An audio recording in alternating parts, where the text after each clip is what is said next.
Another exciting year for us. We've had very active booth, which is good. All of our hoteliers who are here are reporting that the business looks good, and we're hoping that that will continue. Certainly met some very interesting people this time, some new ideas. Our visitantiguaandbarbuda.com platform is also launched now and fully operational. And we've had a number of people come and talk to us about that. So it's been exciting, and we're looking forward to a good season. Are you sensing a sense of optimism this year, certainly from the UK market? Yes, and a lot of times people tell you things, but then we look at things like airlift. We see additional airlift into Antigua this season. British Airways is back to 7 days a week. Virgin is now 4 days a week. And then we have a flight out of Manchester with Thomas Cook coming in once a week. So we're seeing more airlift out of the UK. Certainly out of the US market, we're seeing some additional airlift. American Airlines is now 7 days a week out of New York. So daily out of New York, daily out of Miami. And a number of other airlines have come talking to us. So, the difference in the past is that we were calling them, asking them, look, would you guys come? Now we're seeing them coming in and asking. So we're pretty confident that this season, if it isn't as good as it was last year, we're looking for some growth. What we're also talking to our hoteliers about too is the average daily rate is going up. We sometimes chase numbers, and as the minister now, I've learned that over time, I need to be concerned about the things that I can control. We promote Antigua and Barbuda, we put it out there to the market, and then people make a decision to come. What we have to do is look about them once they're in Antigua, and that means provide better tours, make their experience in Antigua better, support the hotels and all our tour companies in providing better service. And that is what we're doing. So while we look at the numbers, we want to make sure that the people who come have a good time, a wonderful experience, and hopefully spend a little bit more money. Okay, so you're saying that, sometimes you talk to people and they tell you things that you want to hear. Yeah. Now you seem to be seeing some action, so in terms of the additional airlift and so on. What do you think is responsible for this gradual shift, if gradual? Well, Antigua is a mature destination, and people are coming back. There's a sense of confidence. Our top-end product is doing very, very well. Just recently also we launched a citizenship by investment program, which is a program that allows people to have a vehicle to finance development, which is the way I'd like to put it. So we've had a number of new developers come in and say, listen, we'd like to invest in Antigua. So we're hoping that in the next month we'll be able to announce 1, maybe 2 new properties being developed. And the market is, people are in the market, the airlines and the hoteliers all pay attention. So they know that people are talking about reinvesting in Antigua and developing some new products. So that being so, you're hearing people coming in and say, listen, we need a presence. We have a Canadian group that is looking at something in Antigua. So we find more interest from the Canadian airlines. We have a group out of the South Florida that is also looking at a property in Antigua. And, as that buzz goes and people start talking about new developments, the trade follows, because the airlines need to start saying, well, listen, if these things come on, we need to make sure that we're positioned to take advantage of it. So that's a good feeling for me after this is my 5th year as being minister. And I was telling the team here, and part of my presentation to them is that the first 4 years, we didn't have any real new money. The Sanders Group doing something with the new beaches. But developers were coming with ideas, but no funding. Now, the difference is people are coming and look, I have the money, tell me where I can put it, which is a nice change. A year ago at this time, the big issue had been the change in your exit and entry tax structure for people flying into and out of Antigua. Was quite a controversy a year ago. Has it all settled down now? How's it working? Nobody has asked me a question about it. You see, once you provide a service, people don't mind if you meet their expectation. And that is what I like to say, is that if you meet their expectation, then people don't mind paying. For instance, all our top properties are doing very well. We saw a report done by 360 Caribbean, I think it is, and they ranked the top 10 resorts in the Caribbean with the highest average daily rate. 4 of the top 10 were in Antigua, and they're doing very well. So, people say, well, Antigua is expensive. No, it isn't. What it is that if you meet people's expectation for the things that you charge for, then people will come. So, we're providing better services at the airport today. Customs are getting better. Immigration is getting better. So, we haven't had any questions about it. The tour companies are still working. And as people come to Antigua, they will see that brand new terminal that is coming up. And that is what that additional funding was for. And we will be, by the middle of next summer, be able to, again, add new services for people traveling to Antigua and Barbuda with a brand new terminal, which is about 4 times the size of the current terminal, with all the modern amenities. It will have air bridges so that, persons, I get a little complaint sometimes that when people come off the plane and on the odd occasion it is raining in Antigua, people, well, now you will have air bridges to take care of people and fully air condition the entire place with all the modern amenities. So by the next winter season, we will have a brand new air terminal. We're also just completed all the runway works. And we've been, for the last couple of years, repairing, redoing, renewing our runway. And that is now nearing completion. So hopefully by December, the end of December, you will have new parking aprons for all the big jets, new runway completed. We're also now in the process of redoing all our radar. We have some bids in place to reach a level of radar that Barbados has, St. Martin, and these islands, so that we're up to date with our radar as well. So we're putting the money, but we're showing people that where we're spending those funds, and the airlines are now much happier. All my airline partners are saying, listen, we like what's happening, we're seeing the change, we see the improvements, we're very happy with what is going. You see, if you raise money and you don't show the commensurate work with that funding that you use, people get upset. But if you come to Antigua, you can see where the money is going. Brand new terminal, reworked airport, runway, new radar. We haven't had much discussion about it this year at all. I've got to ask about that other issue of raising money that comes from the other side, which is from where we are right now in London, the UK, and the air passenger tax. There was a meeting among some of the Caribbean representatives and Treasury this week. How did that go? Well, this is about the 4th time that I've attended one of these meetings, and sad to say, the discussion is at the same point it was in 2009. We reiterated with our counterparts in the UK that we understand the need for the British government to raise funding. They just added a $28 additional tax at Gatwick and Heathrow as well. People are not mentioning that. That's another £28 per passenger. And but I think this time we got a response from the UK government. Before, we would talk, they would say, yes, we would consider it, but we didn't get a response. This time, we have a commitment now to go through the ideas that we presented. Rebanding is one thing. We made the point that it's unfair for you to protect the United States of America against a small island like Antigua and Grenada. You give preferential treatment to the U.S. over a Commonwealth country. That point was made. The other point was made about the importance of rebanding. If you could put us up a band, raise the tax, make it a little bit more expensive for short haul and lower it for long haul, it would be more equitable.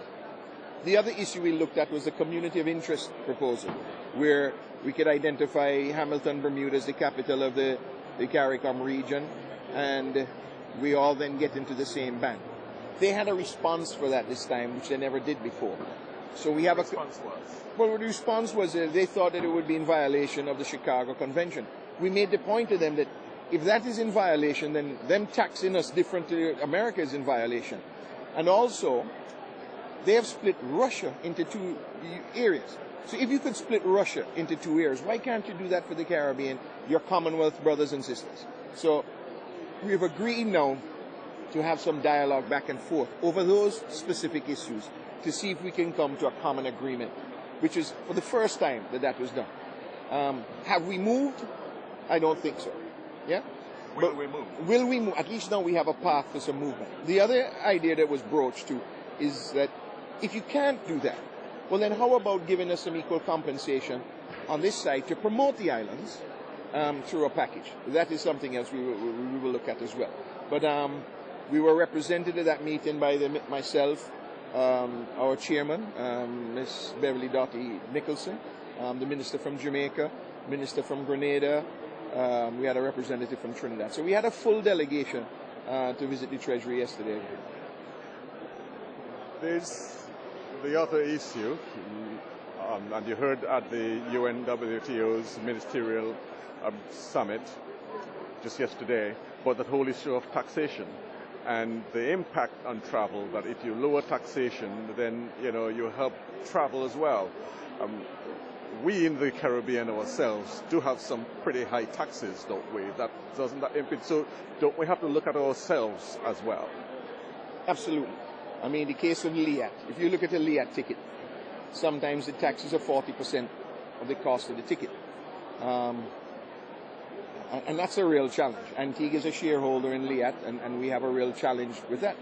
However, can you charge a lower tax for a Liat passenger or an international passenger? So that there's a challenge where you can't lower the tax for somebody traveling on Liat from Antigua to St. Kitts, as opposed to somebody traveling from London to Antigua. But the same requirement is there for Liat as it is for a larger jet. You have to have the airport, you have to have the security, you have to have the infrastructure, you have to have all of that. So that is the million-dollar question. How do you lower those taxes? And we have, as a governments have to continue looking at that to see if we can lower that intra-regional tax. Minister, aren't we double speaking here? I mean, in final analysis, the taxes for intra-regional travel remain pretty high. You see, this isn't a double speak. APD has nothing to do with airline. The airport tax is for airport. And again, if you raise, as I said, with our passenger, the airport admin charge, it goes to the airport authority to make it better for Liat. Fix the runway, fix the security, build a new terminal to look after the Liat passengers better. It is a direct tax for them. So we're not taking money to do something. APD is a general revenue tax. It's to pay for schools, it's to pay for other things. If the APD was to make it better for the traveler, you would have less recourse from a government. You understand the difference? But does it matter to the traveler where the money goes? The fact is it just comes from his pocket. Yeah, but the traveler has to use the airport. No, can you imagine you arrive to Antigua or to Barbados or somewhere, and the runway is questionable, that you don't have proper facilities, bathroom facilities, you don't have the proper security facilities.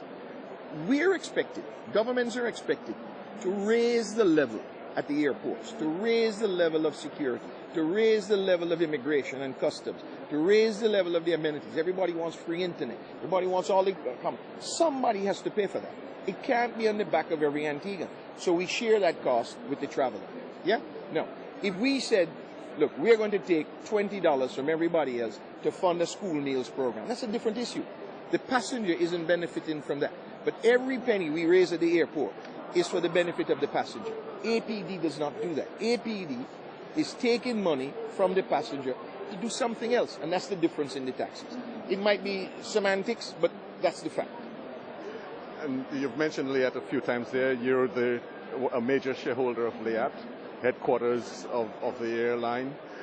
There's been quite a bit happening of late with Liat in terms of the quality of service, on time, breaking down of the aircraft, termination or departure of the CEO. There's quite a bit. How much of what is going on is of concern to you as the Minister of Tourism and the country Antigua and Barbuda?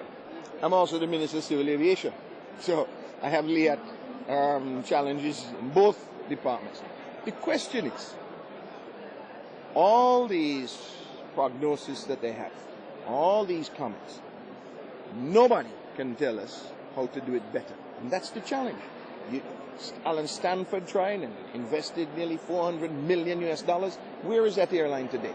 There had a number of airlines that have tried to do what Liat does. Liat has 122 departures and arrivals every day. They service countries all over.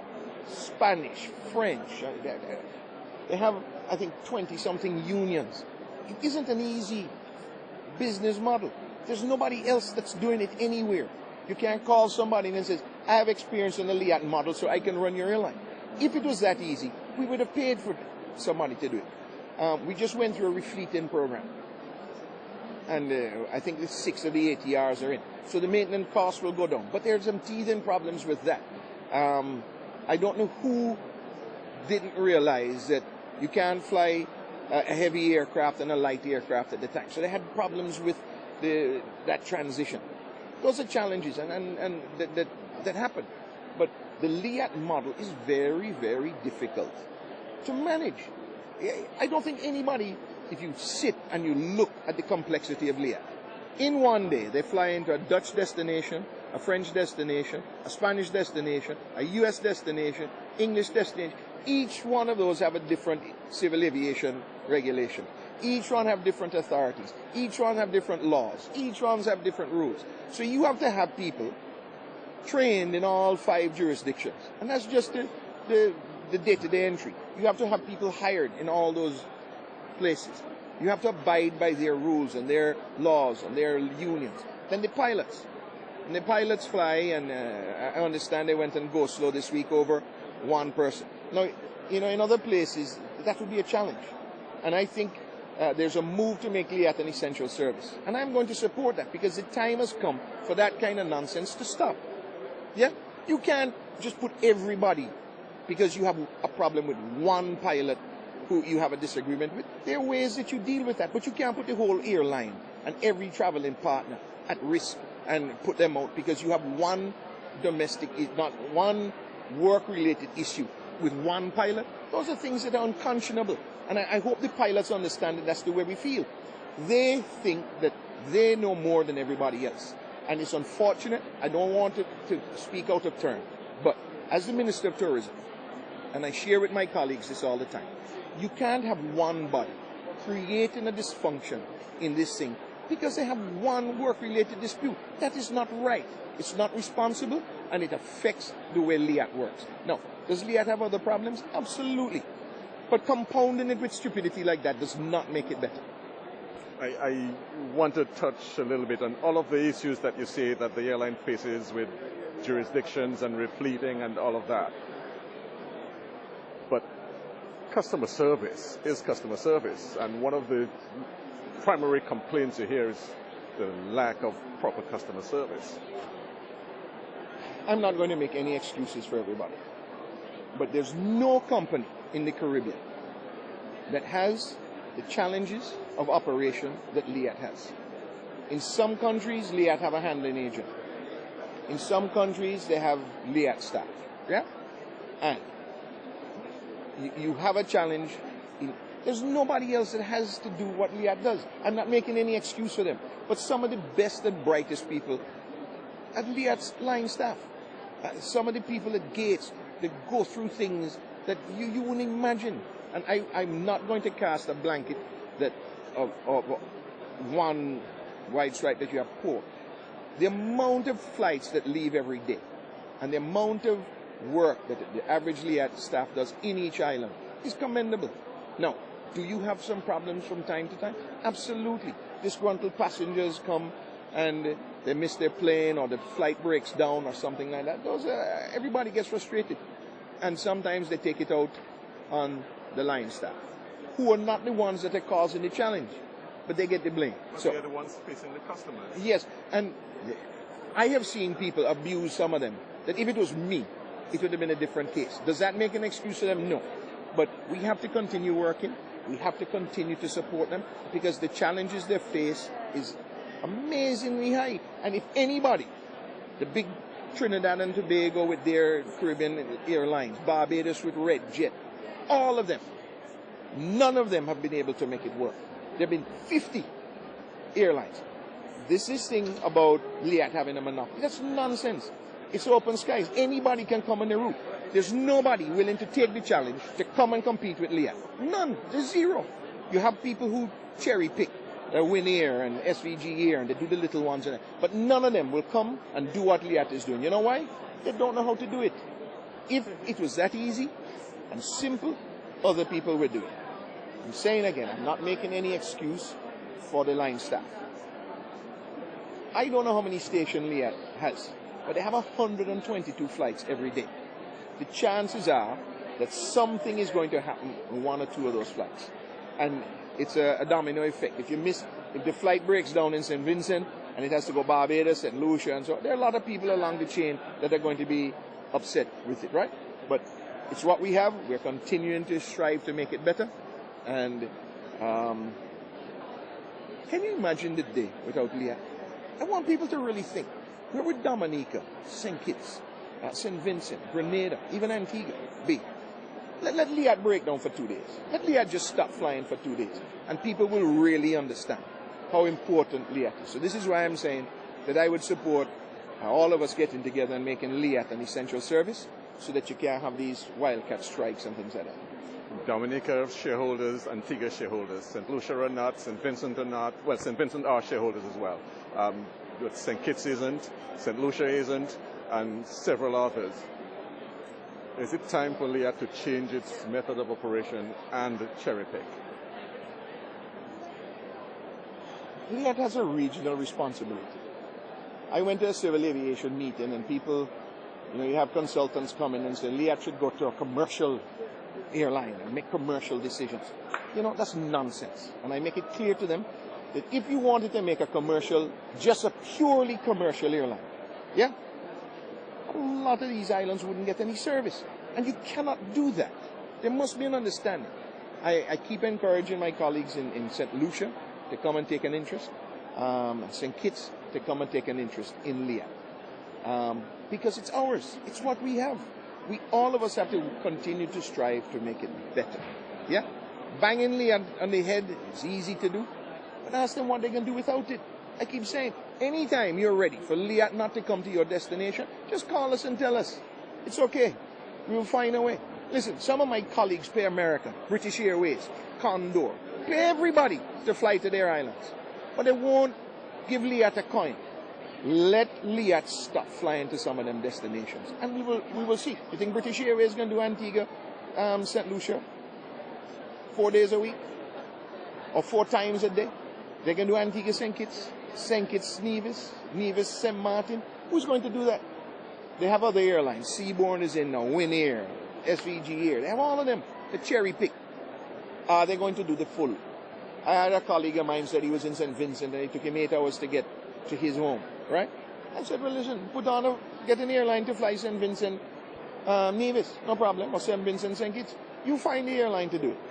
If you can't find the airline to do it, then you got to work with us with Liat. The fact is, Liat is doing it. Are they doing it perfectly? No. Are they doing it in the best interest of everybody? Yes. Let me tell you, I love Liat.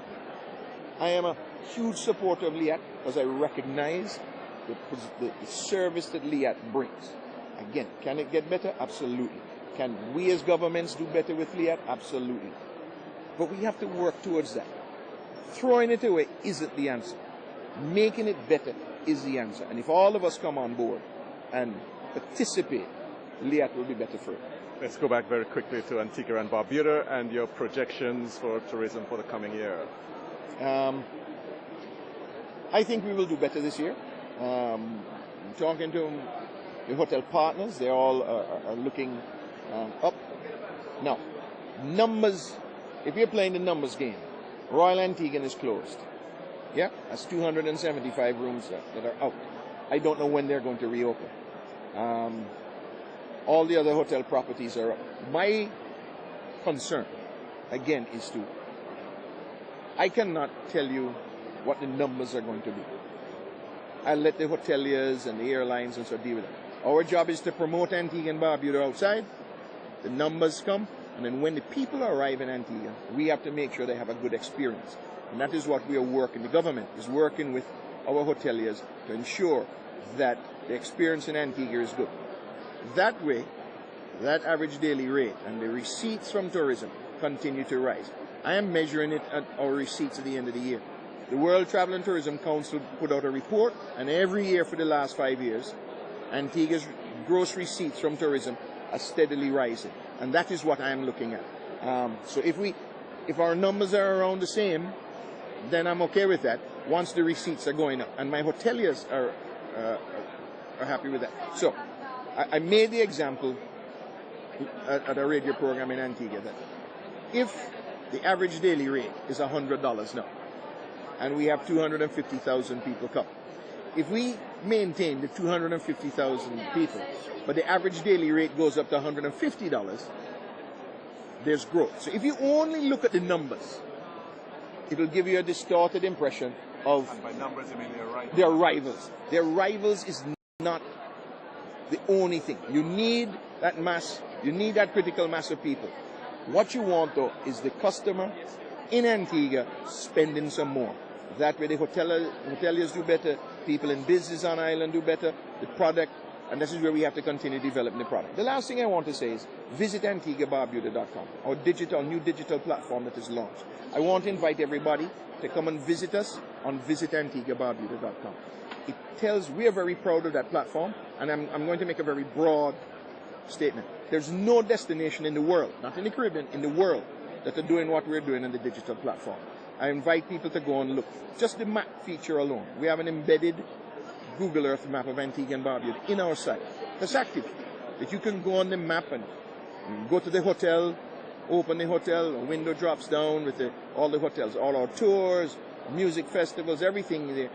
In live, it's active, it's visual, and we're continuing to build on it. So I'd like people to go and look at that, our new digital platform, and join us on Facebook or Twitter. We're moving this week to a mobile platform so that you can use it on your mobile phone or your iPad or any tablet, anyone, Samsung, Android, anything. Yeah. By the end of this week, it should be up. And our Facebook app can be embedded in your site. So if you are promoting Antigua, and we say this to the agents, if you are promoting Antigua, you can take our destination app and put it in your site. So if you want to promote Antigua, you just go to the destination site, and there is Antigua and Barbuda. All the activities, you can book your airline, book your hotel. We're taking it down. You can rent your car. You can make a reservation at a hotel, at a restaurant in Antigua. You can do all your planning for your trip before you leave home. So we're very proud of that.